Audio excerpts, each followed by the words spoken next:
Good evening, everybody. Welcome to the River Falls City. I was going to say Planning Commission. Thank you. Wow. Start again. Good. That's good. It's not on. Nobody heard that, right?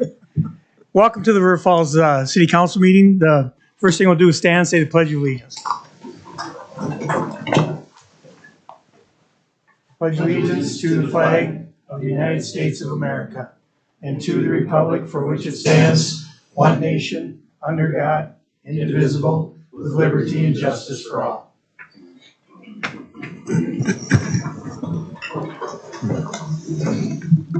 Okay, Christy, can we have a roll call, please? Bierstead. Here. Bjork. Here. Carroll. Here. Downing. Here. Morissette. Here. Miller. Here. Odine. Here. Okay, next we have approval of minutes from the October 25th meeting. I move approval. Second. First and second, questions or comments? All in favor? Aye. Opposed? Next we go on to approval of bills with Mr. Downing. Mr. Mayor and Council, I move approval of the bills in the amount of $1,817,123.40, subject to the comptroller. Second. First and second, questions or comments on the bills? All in favor? Aye. Opposed? Okay, next move on to public comments. If there's anybody in the audience that has anything they want to stand up and talk about, come on forward. Please write your name and your address up there for us and state it so we know who you are and where you're from. Good evening. Mr. Mayor, members of the council, my name is Steve Goff. I live at 1639 River Ridge Road here in River Falls and have since 1978. 3 weeks ago, I attended the board meeting of the Kinney Collaborative, first one I've attended, and I came away agreeing to act as a liaison between KCC and the city of River Falls. Since that time, we have presented the city with a check, our final payment of $25,000 for the study to decommission Powell Dam. We've also pledged to advance $50,000 on the cost of the feasibility study, our share, should the council show approval of that this evening. And I've had a meeting with Amy Peterson, who is your liaison to the KCC. We had a very productive meeting, went over what I think would be our rights and responsibilities if you choose to go ahead with this feasibility study. Talked about ourselves being the focal point for information going back and forth between KCC and the city. I was extremely fortunate to represent this city for 20 years. So a lot of big projects, a lot of big decisions. I think you have one tonight on that. I think this is one of those. You have the opportunity to partner with the Army Corps of Engineers, take advantage of their expertise, their knowledge, their people, and their financial power to hopefully get us a free-flowing Kinnickinnick River. That was the vision that the public directed this council, and it became part of your resolutions in the past, and hopefully we can see this through. Make no mistake, these don't come along very often. You can't let this go by, in my opinion. I think it would be a very fruitful investment for the city. You're going to be provided with information and a foundation for a lot of the decisions you're going to make for those dams and the river. So don't let it get away. On behalf of the KCC, we wholeheartedly support approving this study and this feasibility study. Thanks. Thanks, Steve. Anybody else in the audience? Hi, my name is Matt Jankwart, and I'm a resident of River Falls. I live at 403 North 4th Street. And I want to thank you for the opportunity to speak tonight about the proposal for the city to partner with the Army Corps of Engineers.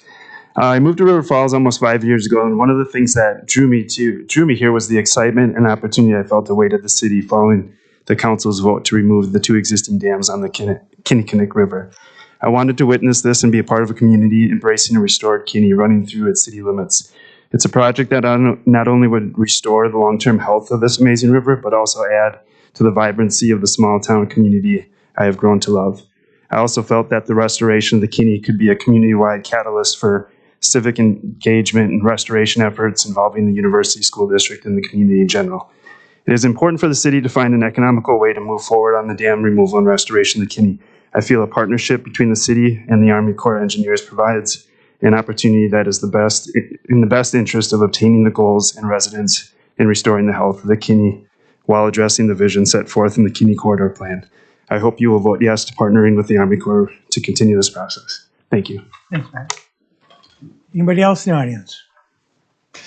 Okay. Mr. Mayor, if I may, yesterday, we are meeting on a Wednesday evening this week because yesterday was our midterm elections. And I just want to thank all the poll workers. I know how hard they work and how much it makes a difference. And I also want to give a shout out to the Rocky Branch 4th grade teachers. I met with their classes yesterday at Glen Park to talk a little bit about government. And also because it was election day, we voted on a very important issue, what they thought the official candy of River Falls should be. Mm-hmm. And I'm here to announce the results. By an overwhelming margin, they thought Skittles should be the official candy of River Falls, and Snickers was placed second. Oh. Thanks, Where Diane. did peanut butter cups fall? Yeah, it wasn't. They were not on the ballot. Oh, Yep. Thanks, Diane. Go ahead. Hey, Mayor. I'm William Hanson, Town of River Falls. I would have voted for the Snickers, I think, myself, partially because of the nut content. Yep. As a member of the environmental group Hope for Creation, I have a special interest in local environmental issues. A primary challenge we face today is climate change. Climate change issues which are directly impacted by City Council decisions include water conservation and renewable energy supply. Retaining and improving Lake George and the Junction Falls Hydro can have a positive impact on both these critical issues. The Junction Falls Hydro produces over 1.5 million kilowatt hours per year of renewable energy. At a conversion rate of 1 pound of coal per kilowatt of electricity, hydro production results in us not burning 1.5 million pounds of coal per year. This is a factor that you as City Council members should consider as you move forward. Water conservation will continue to be an expanding need. In future periods of drought or canny flow reduction from high-capacity well aquifer drawdowns, the flow volume of the Upper Kinney could be seasonally reduced. The fate of the trout in the Lower Kinney could depend on the Lake George water reserve. Dredge Lake George to increase the water holding capacity and also permit it to continue to serve as a city stormwater settling pond. The Junction Falls Hydro is by far our largest local source of renewable energy. You as a body talk buying renewable energy and encouraging community solar, but the hydro you already have produces 4 times the electric output of the River Falls Solar Garden. The hydro is here now and more than pays its way. Set an example of good renewable energy stewardship and support the hydro. We hear comments like the hydro output can be easily replaced with solar. Talk is cheap. Have these commentators provided any cost numbers, number of panels needed, battery backup expertise for 24-hour supply, and the adaptability of the infrastructure needed to buffer the system on cloudy, rainy, snowy days and night? The hydros produce electricity 24/7, year-round. As the River Falls City Council moves ahead with discussions relating to the hydro and Lake George, be flexible. Keep your options open, considering emerging climate change, energy, and water conservation needs. Continue to evaluate and adapt as your work to manage local water and energy resources proceeds.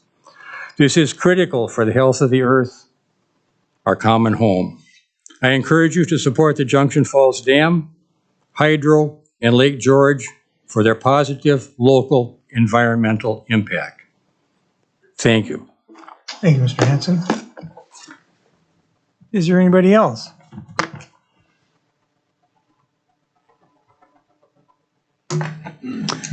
Good evening, and thank you, Mayor and Council, for the opportunity to comment tonight. My name is Hal Watson. I live at 215 North 7th Street here in River Falls.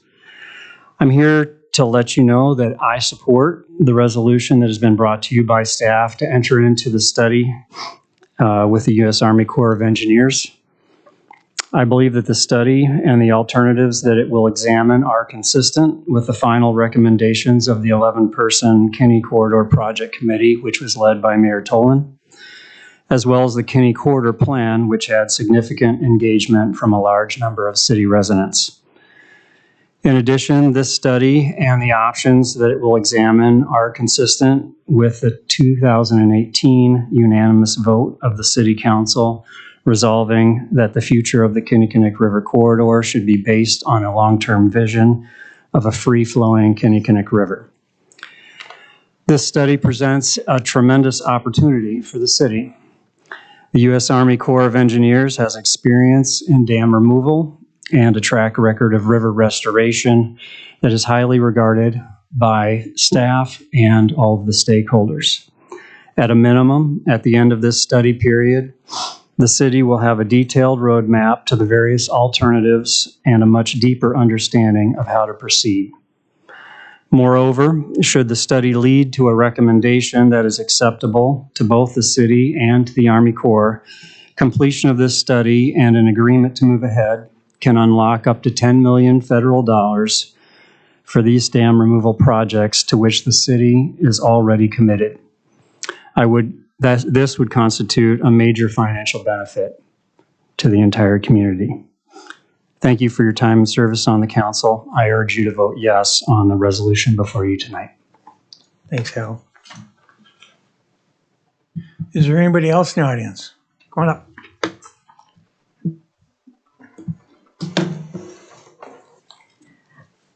Everyone's taller than me. My name is Patricia LaRue. I live at 49 Marcella Court. My comments pertain to the resolution before you tonight for a feasibility study to be considered by the Army Corps of Engineers. Last week, I was in communication with the Wisconsin DNR Supervisor of Fisheries for Pierce and St. Croix County. The supervisor confirmed for the third time since 2017 that the Kinney River, as it flows through Lake George, is a Class 1 trout stream. From the north to the south, there is no disruption in that classification. At the time the hydros were starting their relicensing, the DNR did a huge study of the entire Wisconsin driftless area. When it came to the Kinney, the DNR recognized our two reservoirs warmed the lake water, but twice concluded not to the detriment of the trout. In the 1930s, the Kinney relied on the Isaac Walton Foundation to stock the river with trout. With our two dams and two lakes in place, the Kinney has gone from a stocked trout stream to a Class 1. I call that a success story. Representatives of the Army Corps spoke to the UAB 2 weeks ago. I was there. Not once did either representative say that taking out Junction Falls Dam was a requirement to qualify for their $10 million grant. Instead, they said things like, options include removal of one or both dams or other options. We have the flexibility to look at a lot of different things. Things of interest are not off the table. The Corps will take whatever input we can to make this a successful project. Removal of Junction Falls Dam would require the utilities to incur the costs of massive sediment removal, bridge and infrastructure modifications, more studies regarding the downstream effects of a second dam removal, not to mention the cost of removal of Junction Falls Dam itself. All along the riverbanks, we see the effects of river erosion. Just across the street from here, the location of the Rodley building, the river has so worn away the limestone that the Rodley parking lot is no longer available. Junction Falls Dam slows the river down. If the dam is removed, downtown businesses located on the river will bear the costs and consequences of a free-flowing Kinney. Instead of incurring these costs, I ask that the Corps' feasibility study not include removing Junction Falls Dam, but to study the effects of removing sediment from Lake George. The aquatic ecosystem improvement would be measured by the lake becoming deeper, cooler, and better oxygenated. We will have to remove the sediment anyway. Why not remove it and improve Lake George? Yes, the dams and hydros have maintenance, but they also create revenue. Is anyone talking or asking about the added cost of maintaining an additional 31 acres of parkland once the lakes are gone? I've been involved in this relicensing debate since its inception. I hear two great concerns about Lake George. First, the amount of sediment and the warming, and then the effects of the oxygenation. If the Corps can resolve these two concerns without removing the dam, then it's a win-win. With the trout habitat improved, with Lake George in place, the residents and downtown businesses have readily accessible to a lake and river walk, the diversity of birds and aquatic life, and we can continue hydropower. I've heard that this matter was decided in 2018, but let's back that wagon up a bit. In 1990, the City Council made a decision and committed the taxpayers and ratepayers to a $2.5 million project in today's money for a dam reconstruction. And actually, Steve Goff was the attorney at the time. Back then, we invested in our hydros. We trusted in our council. The reconstruction of the Junction Falls Dam was their long-term vision to serve us for as much as 75 years into the future. Less than 25 years later, city staff was already planning to tear out their long-term investment. I'm not the one changing your 2018 narrative. I'm the one promoting the original one, the one that has been paid for by us, has been serving us as it was intended to do, and it's called the Junction Falls Dam. If you can back the target date up 15 years to remove Junction Falls Dam, you can also extend it 15 years. Thank you. Thanks, Patricia. Anybody else have anything? Okay. We will move on to our first public hearing. So I'll close the council hearing and open up the public hearing on ordinance 2022-15. This is an ordinance creating chapter 13.26 of the Municipal Code of the City of River Falls. This would be the Municipal Streetlight Cost Recovery System. This is the second reading and disposition. Is there anybody in the audience has anything like to say about this? Okay, we'll close the public hearing and open up the council hearing, and I will take a motion on this. Mr. Mayor, I move that we adopt the ordinance establishing municipal streetlight cost recovery system. Second. First and second, questions, comments? I got a comment, Mr. Mayor, if I could. We've received some communication. I want to recognize that some people have sent in some emails to myself. I'm sure the other council members have gotten it with the concerns over this shift. And I apologize to the utility director for putting you on the spot, but I should ask this earlier. The reason I'm in favor of this is because 49% of the properties pay 100% of the streetlight utilities today. Is that a right number, Kevin? Is it still 4951? I'm not sure of that number. That would be a city. No? I think I can answer that question. Okay. Hey, go ahead, Scott. That's probably more of a city question than a utility question. Okay. They pay that bill. So there. Thanks, Scott. Yeah, so it's in the range of 45 to 50% are paid by residential. If we go to a streetlight fee, you under some of the models that we've discussed in workshop, it gets us back closer to that. Right now, our property is more like 2/3 residential and 1/3 non-residential. And part of that, though, is the non-taxable property also. That's the number I'm trying to get at, is the non-taxable versus the taxable. I don't have the non-taxable number. Well, so there isn't the non-taxable number because the state doesn't provide a value for the non-taxable I get it. property. I get it. So you'd have to make some assumptions about what you think Sure. the university is worth and what the school properties are worth to be able to get that percentage, if you understand my. And I'm thinking back to the first time this came in front of the council years ago. I can't remember if it was 2010 or 11. That's the percentage breakout that I remember from that time was a 49-51%. The reason I'm in favor of this is because this provides an equitable distribution of that cost against all properties in the city. It's not just bore by the taxable properties. And I think it's a more equitable way to distribute that cost. So that's really my comment. I apologize. That's what, no, you're fine. Mr. Mayor, I have a comment. Yep. And to that point, I would say that when you look at something like a streetlight utility, what you're seeing is a sense of fairness. I remember when I looked at that percent, I don't know, 3 or 4 years ago, it was around 36%. So yeah, we need to do something about it, and the streetlight utility would create a sense of fairness by passing it. So I'm in favor of this. Anybody else have anything? I do as well. So I received the same emails and some of the same comments and concerns that have come to everybody else, and I've asked staff on it. One question I had that currently when we look at our streetlights, what percentage are LED? Do we know that number? So about 80% have been converted. Yeah, because just a factual question had been how many had been retrofitted, and I knew it was a relatively high percentage, but I didn't have it. The second thing I just want to stress to taxpayers and residents is this is not a sneaky way to get more money. That is not the goal of this. Rather, it is a way for us to actually find a more equitable, a more equal solution across all boards, including, as has been alluded to, with places that currently are not paying for a service they are being rendered. So that's really the goal, is to make it more equal across the boards. I know when you see a fee, right, I just think the word fees become pretty evil for many taxpayers. And once again, I understand that perspective.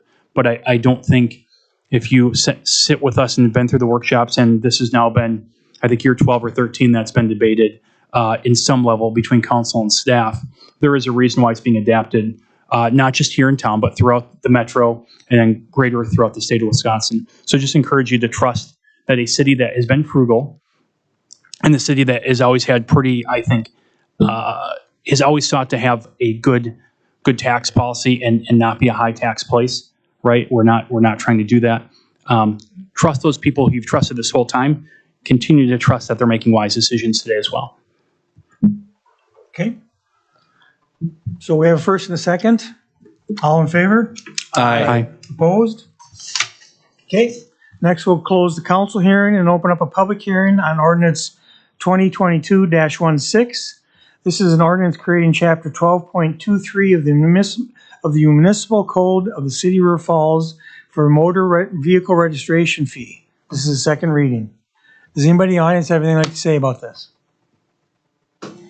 We'll close the public hearing and reopen the council hearing, and I will take a motion on this. I'll make a motion to accept the ordinance 2022-16. Second. Okay. First and second, questions, comments? Mr. Mayor? Yep. I have a question for our city administrator. Could you explain to me in detail why the city is recommending that we do this? And I'm gonna explain like my sense of how that kind of balances a little bit first. When you look at what we did with streetlight utility, you'll find that what people are paying now is considerably more, and it's going to come down to $2, which is a good deal for the average ratepayer. What you'll find with the wheel tax, in the sense of what it actually is a vehicle registration fee. And when you have that fee and you balance that, you'll find that everybody is going to have a sense of fairness and actually end up saving more as a group by doing these. And I want to know why the city is recommending, like give the public a little bit more of a detailed explanation, Mr. Simpson, if you could, regarding the vehicle registration fee, which is called a wheel tax. Yeah, so staff has included it in the package of the budget. I'd say that the recommendation was more of a discussion with the council through the workshop process than staff suggesting that this is an ultimate recommendation to go forward with. We think it's a useful tool given the investment that we make in street maintenance in River Falls, and that it provides a pretty efficient collection method, in part because the state has shared less of their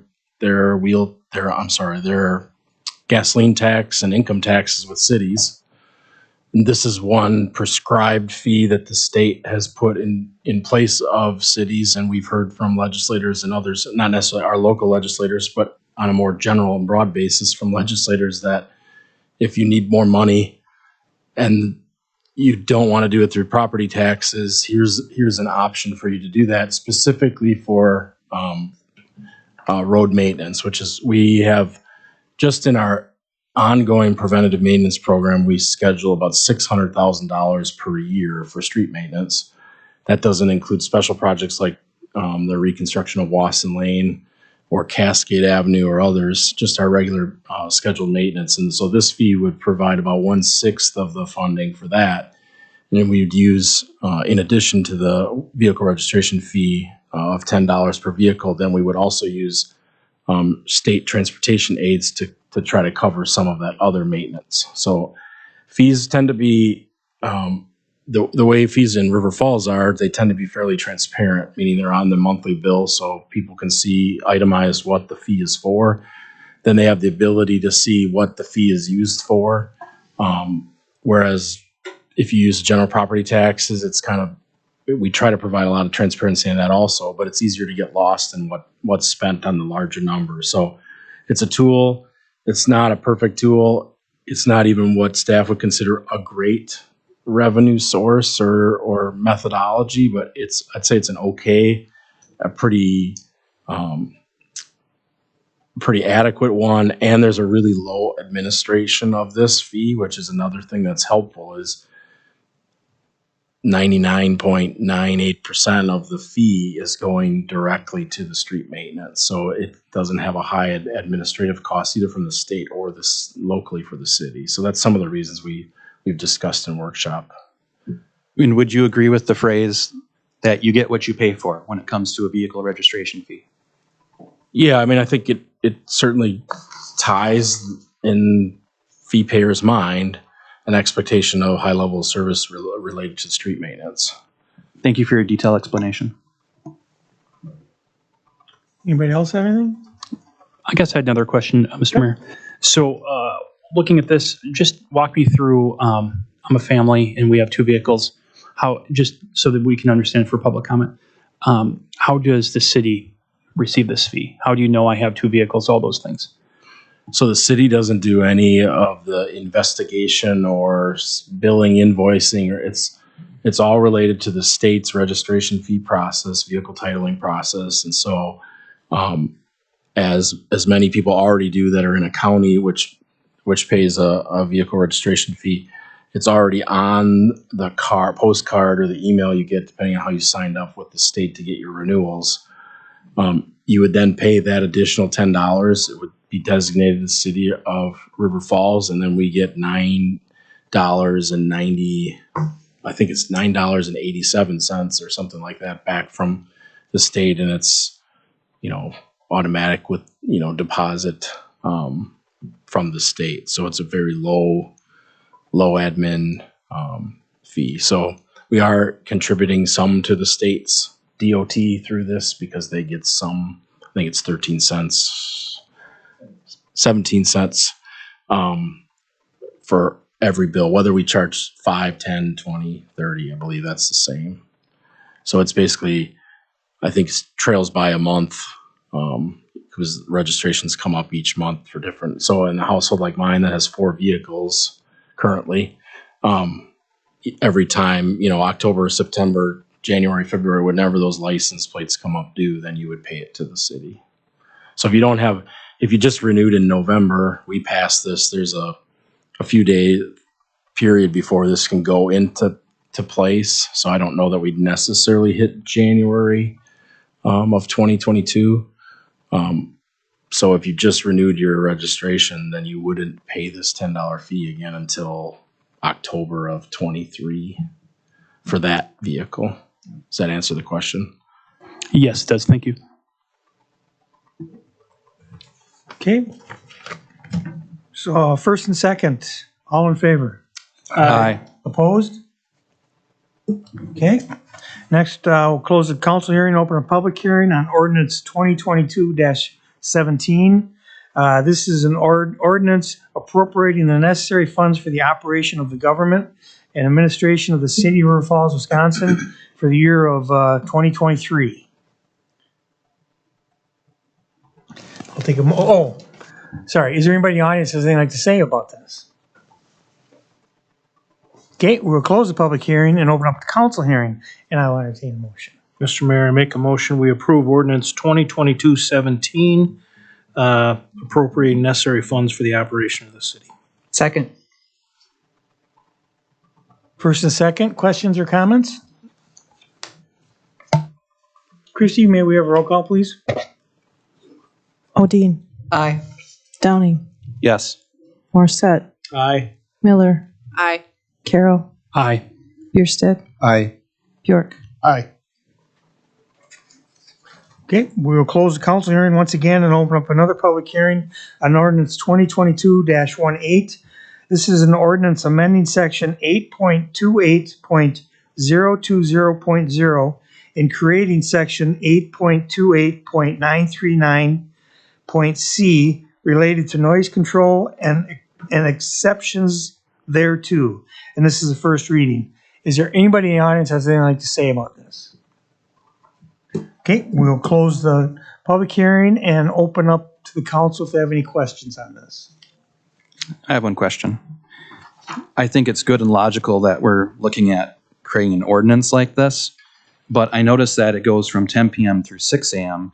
And now, although I understand the need for, people being able to use a snow blower to get their cars out in the morning, why not make an exception to that and put in like 7 or 9 o'clock, depending on, because I think you'll find that with construction and whatnot, people wouldn't be able to sleep as much, and that plays a pivotal part to people's mental health.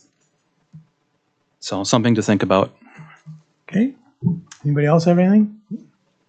Okay, next we'll move on. We'll close the council hearing and open up a public hearing on ordinance 2022-19.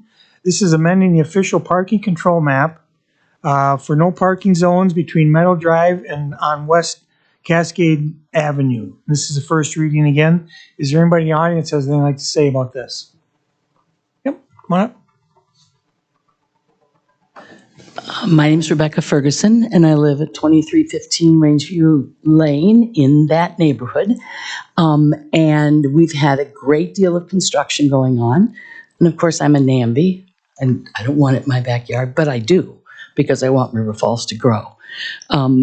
In that growth is an increase in traffic that's very noticeable. We need probably even more adjustments to some of what's going on, but I understand we have to wait till the construction gets finished.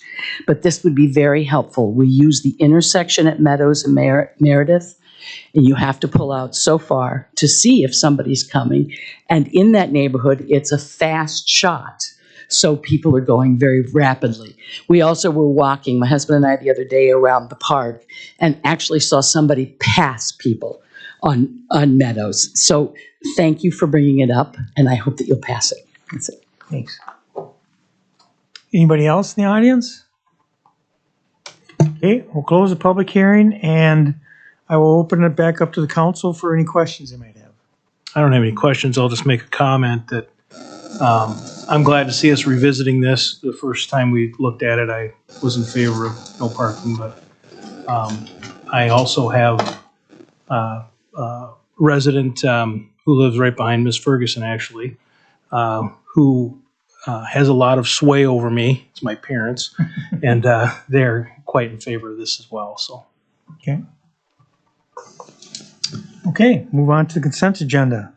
First one is a resolution approving shared ride taxi grant application to the state of Wisconsin Department of Transportation for operating assistance for the year 2023. Next one is a resolution approving the 2023 public transit lease agreement with Runnings, Inc. The next one is a resolution regarding agreement with counties for 2023 shared ride taxi service. The next one is a resolution designating the City of River Falls as a B-City USA affiliate. The next one is a resolution amending the fee schedule. The next one is a resolution approving tree trimming contract renewal with Save a Tree. I believe that's it. Does anybody want to pull anything? Mr. Mayor, I move we approve the consent agenda items 7 through 12. Second. Okay, first and second, questions or comments? All in favor? Aye. Opposed? Okay, next move on to ordinance resolution. This is a resolution approving the feasibility cost sharing agreement and associated documents for the Continuing Authorities Program project with the U.S. Army Corps of Engineers. I'll take a motion on this. Mr. Mayor, I make a motion we approve the resolution approving the feasibility cost-sharing agreement and associated documents for the continued authority program, authorizing program project with the Corps of Engineers. Second. Questions or comments? Yep. I just have a couple of questions. As Ms. LaRue earlier kind of referenced, are there options that the Corps of Engineers has made to the city in regards to if they're doing the feasibility study is the only thing that we can look at the removal of both dams, or are they looking at any feasible options? So the federal interest determination, which is kind of their, in typical federal fashion, it's their pre-feasibility feasibility study. They identified 3 options. Staff then asked them to consider a 4th. It's likely that the feasibility scope that they determined, they'll still have, so there'll be some public process involved in that, so it's not determined completely at this time. It's likely that those 4 options will be considered. That includes them not participating. In other words, it would just be us determining what we want to do. They wouldn't participate. So that would take us back to the status quo, which is to remove the lower immediately and work towards the removal of the upper. They would look at just removing one of the 2 dams to see if that would provide enough federal interest to provide the money. They would look at removing both dams to see if there's enough federal interest in the project to do that. And then we also asked them to look at either a 4th option or something like a 2A, 2B, which would include stormwater management along the downtown, something similar to the Lake George stormwater interceptor concept that we had submitted to the EPA now many years ago, and we're not successful. So that's the broad options that we understand that are on the table currently. They can determine to include other options that they think might result in a federal interest. They have been upfront with us from staff's perspective that the most likely scenario in order to obtain federal interest in a project is the removal of both of the dams.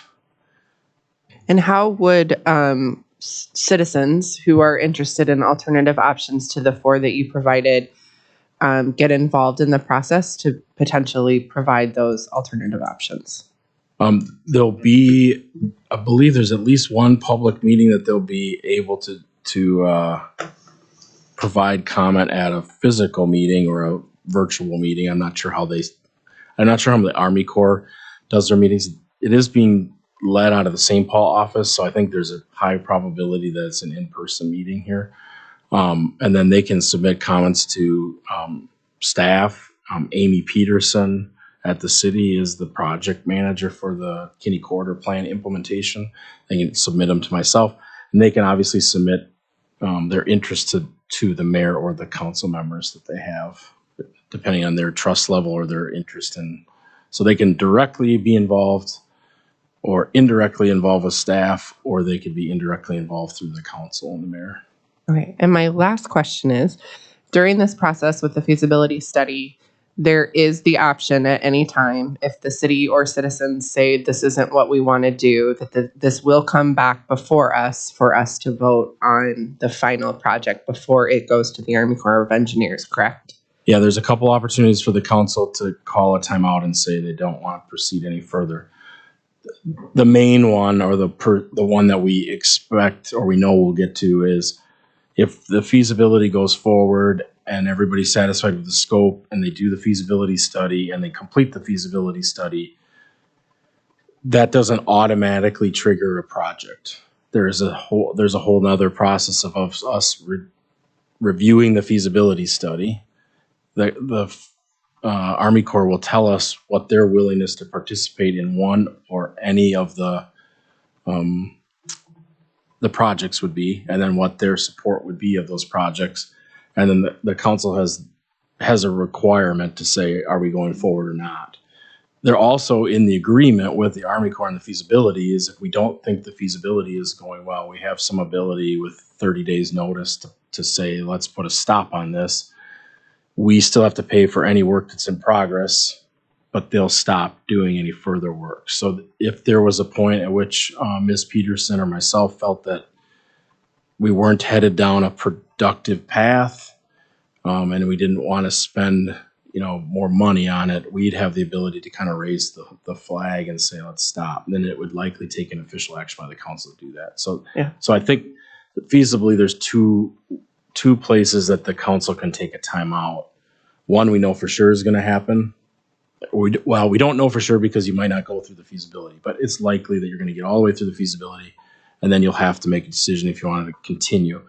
And then during the feasibility process, we also have some ability to say, this isn't working out. We don't think this is good use of our funds, and we can call a timeout. And I don't want to hog the mic if anybody else, but I do have one more question that I thought of while you were talking. Is during the feasibility study, are we going to be able to truly understand the effect of taking the hydros out?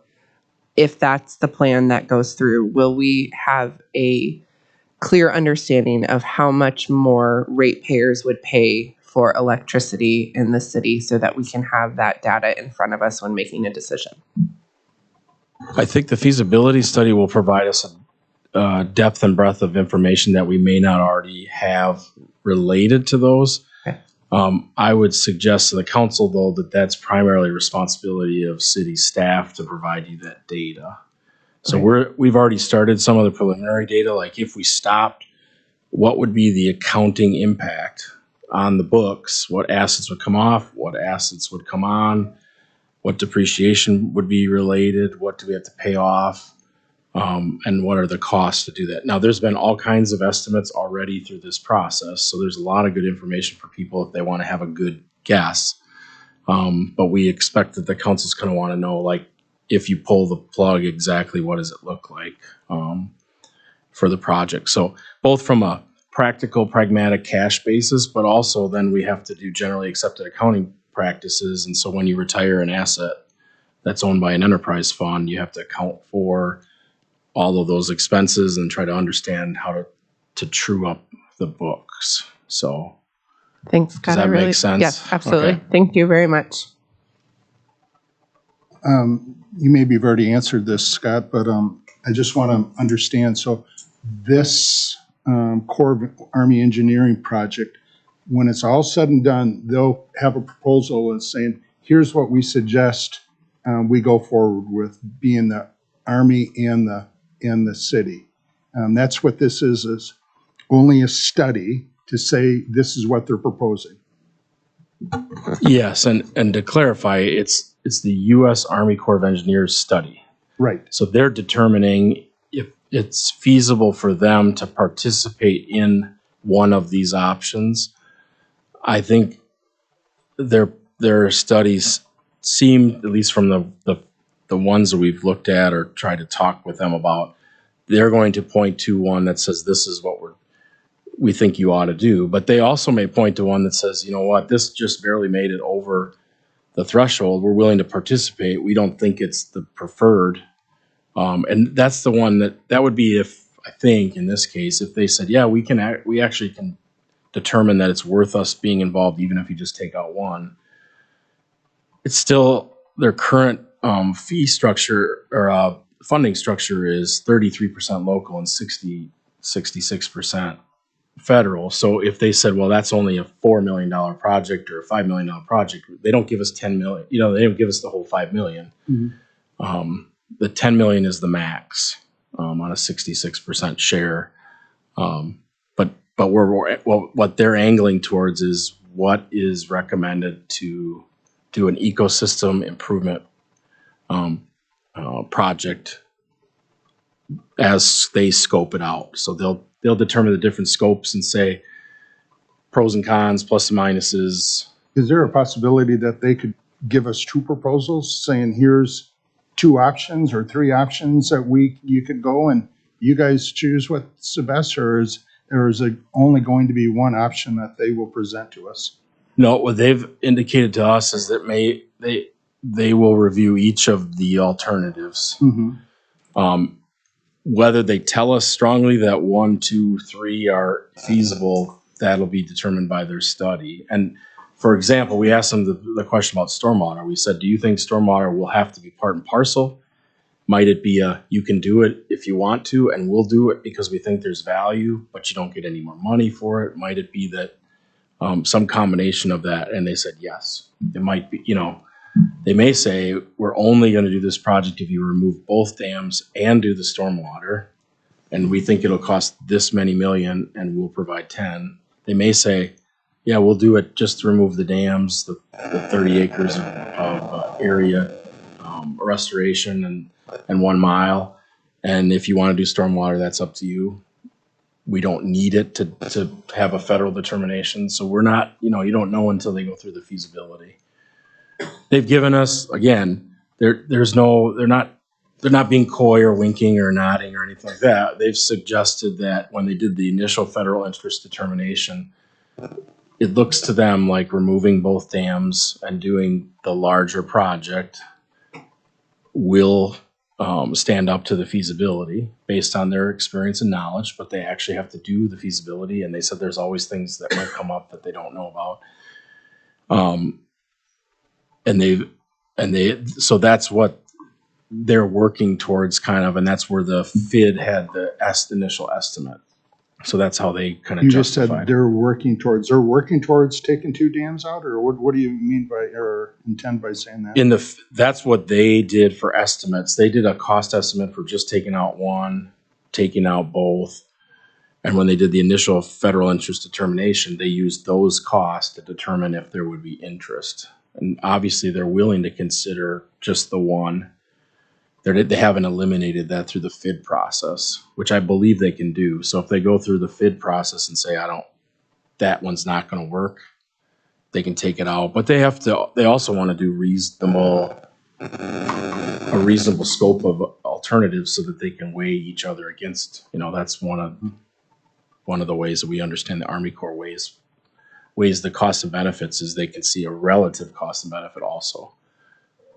Thank you. Okay. All in Mr. favor? Mayor, Yep. can I go quick? Yeah, go ahead. Sorry. I was just trying to make sure everyone else had a chance to talk. So I've been through this a little bit, sitting on the UAB. We had about 3 hours of discussions between 2 meetings. And I actually don't think I'm being overdramatic when I say that.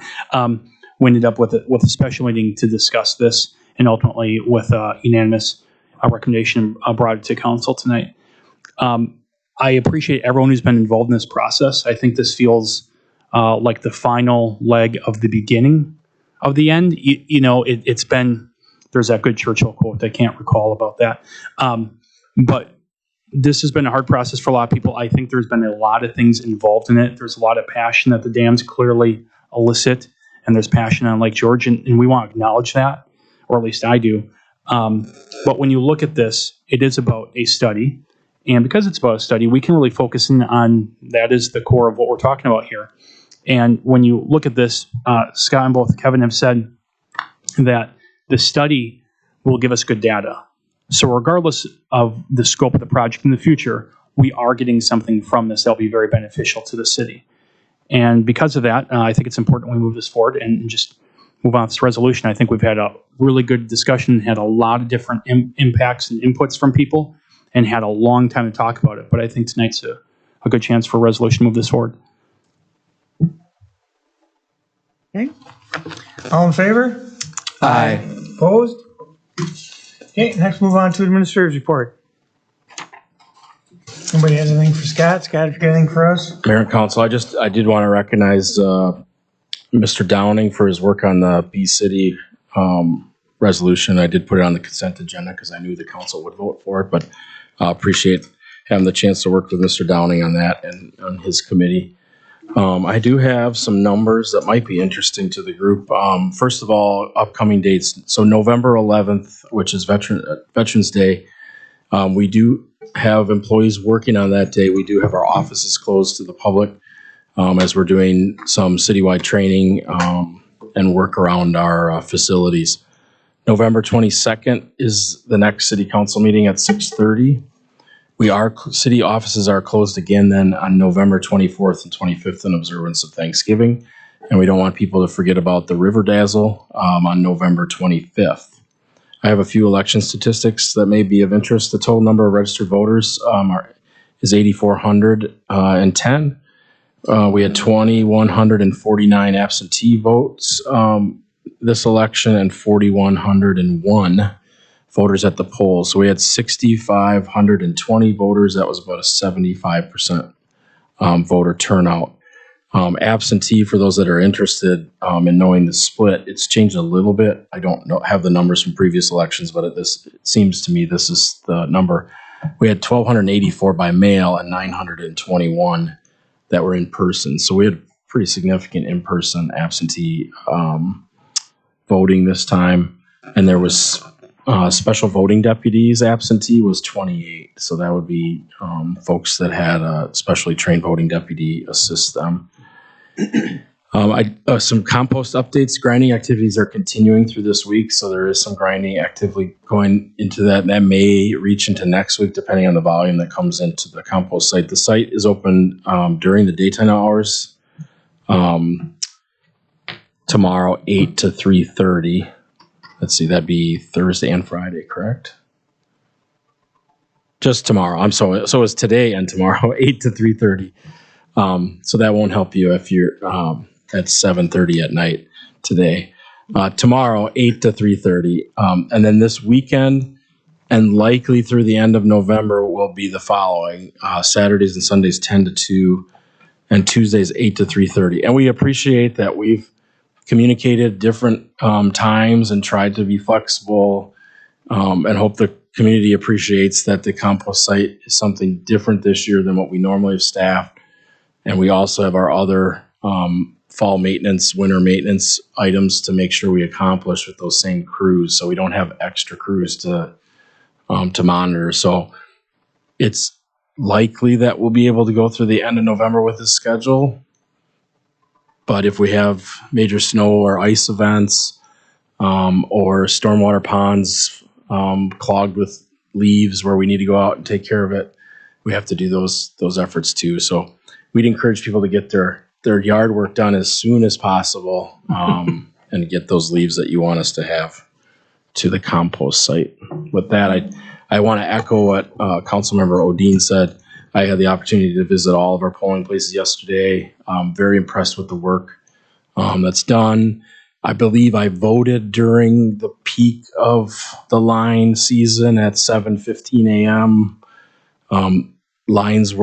It was steady voting at all the polling places, but I don't think there was much for lines at any of those. That's due in large part to the investment the council made early on in badger books, electronic poll books, which may not seem to the individual voter to move it along, but it certainly moves the overall process much faster. It gets a lot more throughput in our voting system. So just appreciate the work of everybody.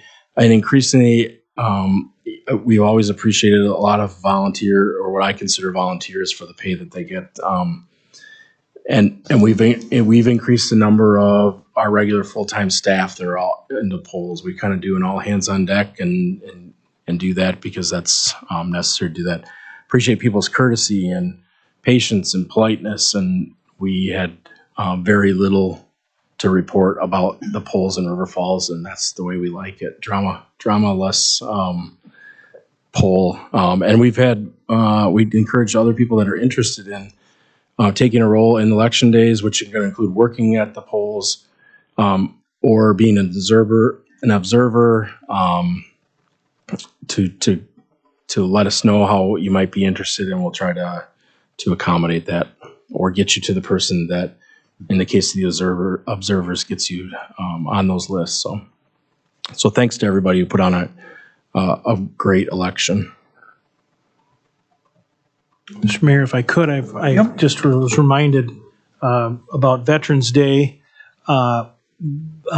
This morning at the chamber breakfast, an American Legion member was there and mentioned that there is their annual Veterans Day ceremony at Meyer Middle School. I believe it starts at 1 o'clock, put on by the American Legion.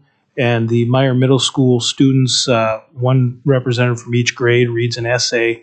It's a really neat ceremony if you haven't been there. So 1 o'clock, Meyer Middle School on this Friday. Veterans Day, honor those vets. Thank you.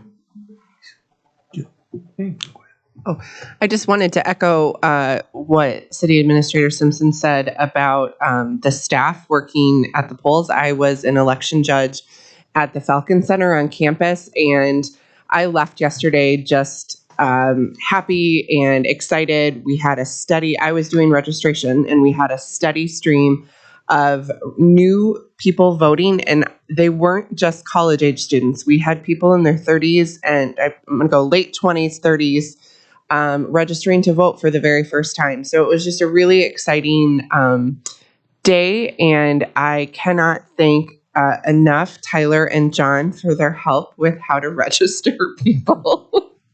They were amazing. So thank you to everyone for all of your help. Move to adjourn. Second. All in favor? Aye. Opposed? We are adjourned. Who knows? John Smith. Oh, yeah, yeah. Tyler, and I can't remember Tyler's name. Yeah. They knew how to do everything because there were so many people that were like, well, I have this and this and this, and then it was a bunch of college students. Yeah. It was amazing. Yeah, John's a good guy. He lives two doors down from me too, so I get to see him all the time. But he's good.